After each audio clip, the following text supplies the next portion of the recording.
অভিবাসী তাজিৰ আহমেদে অসমৰ খেপা মামা তেওঁ ইউটিউবৰ পৰা চিলভাৰ বটাম পাইছে তেওঁক আমি আন্তৰিক এটা শুভেচ্ছা জনালোঁ। আপুনি কি কয়?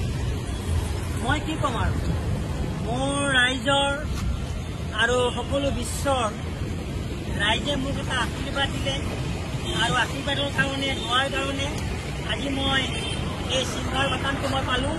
মোৰ ৰাইজৰ আশীৰ্বাদ থাকিল আৰু ৰাইজেও মোক আশীৰ্বাদ কৰিলে আৰু মোৰ এটা কপাল ভাল যে মই যে আজি এই চিলভাৰ বাটানটো পালোঁ।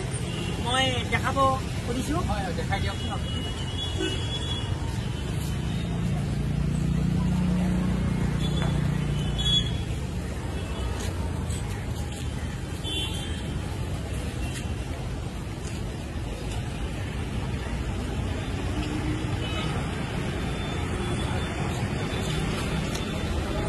স্পষ্ট কৰি আচ্ছা আপোনাৰ 1 লাখ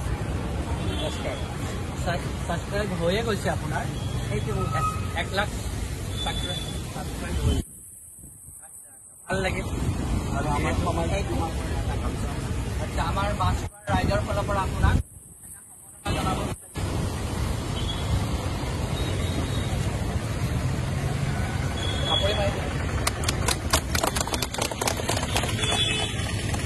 ভাল লাগিল। মই কৈ দিয়ক কিবা এটা অসমবাসী ৰাইজৰ কাৰণে কিবা এটা গান এটা গাই দিয়ক বা কিবা এটা কৈ দিয়ক আপুনি। মইনো কি ক'ম এতিয়া কওক আপুনি মানে মই আজি ৰাইজৰ এটা আশীৰ্বাদ এটা ধোৱা ৰাইজৰ কাৰণে মই যে চিলভাৰ বাটানটো পালোঁ। মই সমূহ ৰাইজক সমূহ বিশ্ববাসীক মই ধন্যবাদ জনালোঁ। একো নাই দুনিয়াখনত যদি আমাৰ জিন্দগীত দিন নাই একো নাই দিন লাগিব। ধৰ্মক লৈ কোনো যেন হাই কাৰ্য নকৰে। মই সেইটোৱে জানো মানুহৰ জিন্দগীটো হাঁহি এদিন আছোঁ এদিন নাই।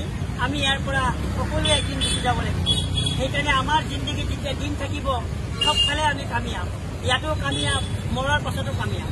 সেইকাৰণে মই সমূহ বিশ্ববাসীক মই ধন্যবাদ জনালোঁ আৰু মই যে এয়া চিলভাৰ বাটানটো পালোঁ মই ৰাইজক মই আনন্দিত। মই ৰাইজক মই ধন্যবাদ জ্ঞাপন কৰিলোঁ আৰু মই এইখিনি কয় এটা গান গাই দিয়ক। গানটো একো নাই কিবা এটা কৈ দিয়ক আপুনি মই পালোঁ মই চিলভাৰ বাটান পালোঁ পালোঁ মই চিলভাৰ বাটান পালোঁ। আৰু এটা কিবা দিয়ক গাই কেনে। একো নাই ধৰ্মৰ বিষয়ে ক'লে আপুনি ধৰ্মৰ বিষয়ে কিবা এটা কওক গান গাওক। ধৰ্মৰ বিষয়ে একো নাই কিবা এটা গান গাই দিয়ক কৈ দিয়ক তেতিয়া মানুহখিনি ভাল পাব।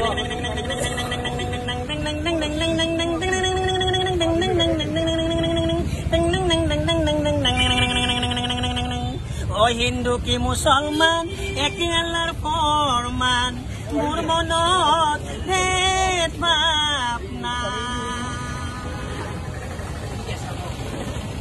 থেংক ইউ দেই।